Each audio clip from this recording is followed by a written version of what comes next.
Bipun. Balik lagi dengan aku Apoteker Dwi. Seperti biasa di sini aku mau sharing ke teman-teman semua terkait obat, permasalahan penyakit, dunia farmasi hingga kecantikan. Nah, di video sebelumnya aku udah sharing nih ke teman-teman apa aja sih tugas dan tanggung jawab seorang apoteker penanggung jawab PBF atau pedagang besar farmasi atau distributor obat. Nah, di video yang udah aku buat itu kemarin ada beberapa teman-teman yang interest ya terkait dunia PBF atau distribusi, dan ada beberapa pertanyaan dari teman-teman. Nah, di sini aku mau coba menjawab pertanyaan dari teman-teman semuanya. Di sini aku udah catat pertanyaan. Yang pertama pertanyaannya, kalau ada outlet telat bayar melewati jatuh tempo, biasanya ngelok nggak? Ngelok apa nih? Mungkin masalah sistem yang ngelok. Oke, aku jawab singkatnya dulu nih, baru setelah itu penjelasannya. Jadi kalau misalkan ada outlet yang telat bayar melewati jatuh tempo, biasanya kita ngelok di sistem. Jadi di setiap PBF, biasanya hampir seluruh PBF kita tuh punya yang namanya sistem atau aplikasi dari PBF tersebut. Nah, di aplikasi itu kita nyimpen izin-izin dari outlet. Nah, outlet itu adalah pelanggan. Pelanggan itu bisa berupa rumah sakit, apotik, klinik, atau bahkan puskesmas. Jadi macam-macam, itu kita sebutnya outlet. Nah, untuk pembayarannya itu ada dua. Biasanya kita COD atau cash on delivery, atau langsung tunai, dibayarkan secara tunai, atau penjualannya kita tempo itu biasanya utang.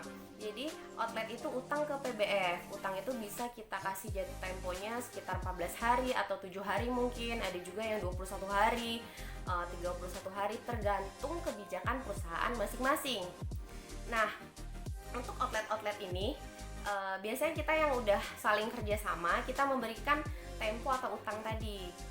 Tergantung hari dari kesepakatan kita mau berapa hari kasih utang ke pelanggan tersebut. Nah, biasanya kalau ada pelanggan, misalkan nih ada apotik A yang belanja, kita belanjanya sekitar 1 faktur atau sampai 3 faktur itu sekali belanja sekitar 3 jutaan. Kita kasih utang batas waktu jatuh tempo selama 21 hari. Ternyata setelah 21 hari, udah hari ke-22 bahkan sampai 1 bulan, ternyata outlet tersebut, apotik A tersebut belum bayar. Nah, di situ di sistem aplikasi dari PBF biasanya kita udah ngelok. Jadi nggak bisa cetak faktur lagi ketika si outlet itu belanja mau belanja lagi. Jadi kita nggak bisa dagang lagi. Cuman ada beberapa PBF yang tetap bisa mencetak faktur. Misalnya nih PBF tempat aku bekerja, tempat aku bertanggung jawab di PBF tersebut. Jadi gini, PBF A tadi, outlet A tadi kita kasih tempo 21 hari, tapi ternyata setelah 30 hari masih belum bayar. Ngelok tuh. Jadi di sistem nggak bisa cetak faktur lagi, fakturnya nggak keluar. Tapi kita ada password khusus yang memang bisa membuka lock atau kunci dari sistem tadi, sehingga kita bisa cetak faktur untuk outlet A tadi. Biasanya nggak seluruh outlet A yang telat pembayarannya kita buka kunci menggunakan password khusus yang kita punya dari sistem itu tadi. Biasanya kita tanya dulu si pelanggan ini apakah benar-benar berkomitmen untuk bayar setelahnya. Tapi biasanya kalau untuk pelanggan yang nggak komitmen atau komitmennya diragukan oleh kita, itu kan balik lagi ke kebijakan perusahaan. Biasanya aku nggak ngasih sih buat teman-teman kayak gitu, karena jangan sampai ada uang mati lah istilahnya di outlet itu. Barang kita keluar tapi uangnya nggak balik. Jadi itu tergantung kebijakan perusahaan. Seandainya kita percaya outlet itu bakalan melunasi, mungkin kita masih berani kasih. Tapi biasanya kalau dari aku sendiri, untuk outlet yang pembayarannya bisa dibilang rada susah, itu biasanya aku kasihnya cash. Jadi tunai, dia COD. Ketika barang itu datang, ya udah langsung kita tunai aja, kecuali dia berkomitmen. Atau mungkin kasih solusi yang lain. Biasanya kita kasih temponya tuh bisa dicicil. Misalnya kita kasih tempo 30 hari, utangnya misalkan 5 juta atau 10 juta. Ya udah, misalkan dia sebelum 30 hari dicicil, minggu ini dibayar 1 juta dulu, minggu depan 1 juta, itu masih bisa. Cuman itu sedikit PR, lebih susah sih untuk masalah pembukuan dan keuangan, paling kayak gitu. Nah, untuk masalah sistem lagi, ini aku sharing hal lain. Jadi sistem kita nggak cuman ngelok ketika si outlet itu telat bayar aja, tapi juga ketika izin-izinnya mati. Ya tadi kan aku udah sharing nih, outlet itu ada yang puskesmas, rumah sakit, apotek atau klinik. Jadi syarat outlet tersebut membeli obat atau barang-barang ke distributor, ke PBF, itu harus ada izin-izinnya. Izin itu bisa berupa SIPA atau surat izin praktek apoteker. Jadi ini SIPA-nya apoteker penanggung jawabnya. Kemudian SIA untuk apotek, surat izin apotek atau izin operasional untuk klinik, untuk rumah sakit atau untuk puskesmas. Jadi itu izin-izinnya harus jelas dan masih berlaku. Izin-izinnya masih berlaku. Jadi biasanya izin-izin itu ada yang masa expirednya ya. Kalau misalkan udah mati, misalnya 5 tahun udah mati, itu harus diperpanjang. Jadi ketika izin-izin itu udah mati, itu kan udah ke-detect tuh di sistem kita juga langsung nge-lock. Misalkan si apotek B nih belanja, dia pembayarannya bagus, belanjanya banyak, omsetnya membantu membantu peningkatan omset PBF. Cuman ternyata si outlet itu izinnya mati, SIPA-nya, surat izin praktek apotekernya mati dan belum diurus diperpanjang atau sedang akan diurus, kan masih lama tuh prosesnya. Itu sistem kita langsung nge-lock. Nah, khusus untuk yang izinnya mati, sistem nge-lock, aku nggak buka kunci nih, karena ini beda cerita, beda sama utang tadi. Kalau utang dia belum bayar, ternyata sistemnya nge-lock, masih bisa tuh pakai password khusus untuk kita tetap cetak faktur dengan pertimbangan dia berkomitmen untuk bayar dan izin-izinnya masih berlaku. Sedangkan ini beda kasus, sistemnya nge-lock tapi dia izinnya mati walaupun pembayarannya bagus. Itu fatal banget sih. Itu aku bakal telepon biasanya ke apoteker penanggung jawabnya, mohon untuk izinnya diperpanjang dulu, entah itu izin outletnya atau SIPA dari apoteker penanggung jawab tersebut, khusus untuk kasus-kasus seperti itu gitu. Pertanyaan yang kedua, untuk faktur pajak itu dibagikan kepada outlet pemesanan obat atau tidak? Ini faktur pajak yang mana dulu nih? Faktur pajak setelah pembelian atau faktur yang kita cetak faktur? Aku asumsikan di sini faktur pajak yang setelah pembelian itu ya. Jawabannya ya. Kita berikan lagi ke pelanggan atau outlet pemesan itu tadi. Jadi ketika cetak faktur, faktur penjualan ya ini aku bilangnya faktur penjualan. Kita bikin ada 4 rangkap. 4 rangkap itu dibedakan ada warna-warnanya biasanya. Warna putih, warna kuning, warna hijau dan warna pink.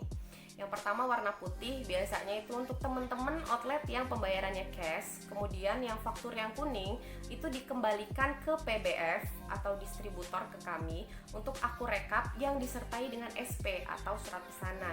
Kemudian faktur hijau untuk direkap ke konsultan pajak perusahaan kami, perusahaan PBF maksudnya, untuk direkap nanti perhitungan PPN dan lain sebagainya. Kemudian yang satu lagi untuk pink, itu biasanya untuk teman-teman yang outletnya Tempo tadi yang hutang. Nah, setelah pembelian obat tadi, setelah cetak faktur pajak, setelah 1 bulan biasanya jangka waktunya, kita kan punya konsultan pajak sendiri, ada perhitungan PPN-nya, itu bakalan ada perinan cetak faktur pajak dan itu diberikan ke pelanggan lagi gitu. Jadi kita tahu kita memang taat ya bayar pajak ke negara gitu, PPN. Nggak cuma PPN sih sebenarnya di sini, bahkan sampai PPH, pajak penghasilan, PPh 21, bahkan kita pun karyawan yang memang harus mengeluarkan pajak penghasilan, nggak cuma PPh perusahaan itu kita tetap ngeluarin gitu. Itu untuk pajak. Selanjutnya ini pertanyaan yang ketiga. Biasanya banyak sekali item yang ada diskonnya. Nah, itu yang memilah-milih item yang ada diskonnya apakah APJ-nya juga? Oke, kalau yang milih diskon segala macam, aku mau sharing dulu nih. Tugasnya apoteker tuh sebenarnya mulai dari pengadaan, forecast, terus sampai penjualan, distribusi obat. Itu memang penanggung jawab apoteker. Tapi di sini balik lagi tergantung dari kebijakan perusahaannya untuk masalah diskon segala macam ya. Kebetulan untuk tempat aku bekerja, aku sebagai apoteker penanggung jawab di sini, aku tidak terlibat langsung masalah pengadaan terkait diskon. Jadi ini diserahkan langsung ke direktur. Jadi pemilik sahamnya langsung yang untuk pembelian diskon segala macam. Tetapi tetap berdiskusi dengan aku sebagai apoteker penanggung jawab. Jadi bukan mutlak pengambil keputusan gitu ya untuk terkait diskon, karena itu pertimbangannya juga masalah keuangannya, utang piutang segala macam itu ada pertimbangan tersendiri dari direktur, dan itu melibatkan sedikit banyak melibatkan apoteker penanggung jawab terkait ini barangnya. Kemudian selain diskon juga kan ini pertimbangannya untuk pengadaan barang, nggak cuma diskon tapi juga terkait apa aja sih barang-barang yang slow moving, gimana caranya kita menjual yang slow moving itu tetap laku. Kemudian yang untuk fast moving itu apa aja, biar selalu kita ada pengadaan safety stoknya gimana itu biasanya. Jadi nggak cuma terkait diskon. Kemudian itu untuk diskon pembelian. Untuk diskon yang penjualan biasanya itu ada beberapa obat yang kita berikan diskon penjualan ke pelanggan, ke outlet. Itu tergantung pelanggannya, misalkan belinya lebih banyak berapa dus gitu, misalkan rumah sakit apa belinya lebih banyak, itu ada diskon khusus. Atau di sini kalau di PBF tempat aku bekerja itu kita ada program namanya. Mungkin ada beberapa PBF lain ada program juga, memang beda-beda tergantung kebijakan perusahaan. Jadi programnya misalkan si outlet A atau outlet B. Outlet A misalkan katakanlah kita target setiap bulannya belanja 60 juta misalkan selama 1 tahun, 60 kali 12. Jadi sekitar 720 juta misalkan gitu. Nanti setelah mencapai target selama setahun pembelanjaan sebanyak itu akan dapat hadiah, misalkan hadiahnya iPhone atau apa, tergantung dari perjanjian dengan outlet tadi. Itu juga dilibatkan dalam hal pengambilan keputusan seperti itu. Tapi kalau memilih diskon langsung nggak bisa ngambil keputusan secara sepihak. Nah, kemudian ini ada pertanyaan yang terakhir, dan ini menarik banget pertanyaannya. Menurut aku ini pertanyaan paling menarik ya, yang nomor 4 ini. Jadi untuk fungsi SP prekursor, SP itu surat pesanan ya teman-teman, SP prekursor bagi PBF sendiri itu apakah hanya sekedar keperluan audit atau ada kepentingan lain? Karena nyatanya ada beberapa PBF yang tidak wajib menggunakan SP prekursor loh. Ini sepertinya curhat juga sih ini dari teman-teman praktisi, karena ini pertanyaan teman praktisi apoteker juga. Yang pertama aku mau sharing masalah referensi dulu. Jadi di sini aku ada referensi dari PMK RI nomor 3 tahun 2015 tentang peredaran, penyimpanan, pemusnahan dan pelaporan narkotika, psikotropika dan prekursor farmasi. Jadi ada PMK-nya, Peraturan Menteri Kesehatan nomor 3 2015 tadi. Dengan dikaitkan dengan pertanyaan tadi, highlightnya prekursor ya. Nah, di PMK itu berbunyi pasal 9 nomor 1, penyaluran narkotika, psikotropika dan prekursor farmasi hanya dapat dilakukan berdasarkan A. Surat pesanan atau laporan pemakaian dan lembaran permintaan obat atau LPLO untuk pesanan dan dari puskesmas. Dan surat pesanan sebagaimana dimaksud ayat 1 huruf A hanya dapat berlaku untuk masing-masing narkotik, psikotropika atau prekursor farmasi. Nah, jadi di sini udah ada aturannya, bukan hanya keperluan audit. Jadi kita memang ada hukumnya sendiri, payung hukumnya mengatur tentang SP, seperti itu. Kemudian masih di PMK yang sama di nomor 3 2015 ini, di pasal 13 menyebutkan bahwa pasal 13 ayat 2 menyebutkan bahwa penyaluran prekursor farmasi sebagaimana dimaksud pada ayat 1 hanya dapat dilakukan berdasarkan surat pesanan dari apoteker penanggung jawab produksi dan atau kepala lembaga ilmu pengetahuan dengan menggunakan contoh sebagaimana tercantum dalam formulir 3 terlampir. Artinya di sini prekursor farmasi ini diatur betul dengan penggunaan SP dan ditandatangani oleh apoteker penanggung jawab. Sebenarnya nggak cuma prekursor atau narkotik psikotropik, obat biasa pun memang sudah ada aturannya harus menggunakan SP yang ditandatangani cap basah langsung oleh apoteker gitu. Jadi berdasarkan payung hukum yang memang sudah ada, ini tidak hanya sekedar audit ya. Aku memang menerapkan betul terkait SP. SP ini termasuk krusial khususnya untuk narkotik, psikotropik, prekursor atau napsa. Napsa ini dipantau betul ya untuk obat-obat khusus seperti ini. Jadi memang untuk outlet yang akan memesan barang mengandung prekursor itu memang harus menggunakan SP tadi. Bukan hanya keperluan audit, tapi memang harus ada, wajib ada. Biasanya aku untuk hal seperti ini mekanismenya aja yang sedikit berbeda, bukan yang langsung SP dulu kemudian cetak faktur karena takutnya coret-coret. Jadi mekanisme yang aku terapkan di PBF tempat aku bekerja, caranya apoteker penanggung jawab atau bagian marketing atau bagian pengadaan dari outlet atau pelanggan, pertamanya memberikan list pesanan obat mengandung prekursor kepada sales, biasanya gitu. Kemudian sales konfirmasi ke fakturis barang-barang apa aja yang ada di kantor. Misalkan pesannya ada 5 item barang prekursor A, B, C, D, E. Kemudian sales konfirmasi ke fakturis, ternyata di kantor hanya ada 3 barang A, B, C aja. Jadi kita konfirmasi lagi ke outlet bahwa hanya ada 3, 2-nya nggak ada. Kemudian kita cetak faktur terdiri dari 3 barang tadi di prekursor. Kemudian si outlet tadi menuliskan 3 barang yang ada tadi, jadi nggak langsung bikin SP5. Jadi kita cetak faktur dulu, ada 3 yang ready di kantor, kemudian diberitahukan kepada outlet melalui sales. Jadi si outlet langsung bikin SP, surat pesanan mengandung prekursor farmasi 3 item tadi. Kemudian diserahkan ke kantor melalui foto dulu tuh awalnya, melalui foto. Kemudian si fakturis menyerahkan faktur tadi yang sudah dicetak 3 item barang mengandung prekursor tadi kepada anak gudang. Kemudian anak gudang ngumpulin barang yang sesuai dengan faktur tadi, 3 prekursor tadi. Tapi ini udah bikin SP nih dari outlet atau pelanggan tadi yang mengandung prekursor. Kemudian barulah anak gudang ngumpulin, kemudian packing barang, kemudian diantar ke outlet tersebut.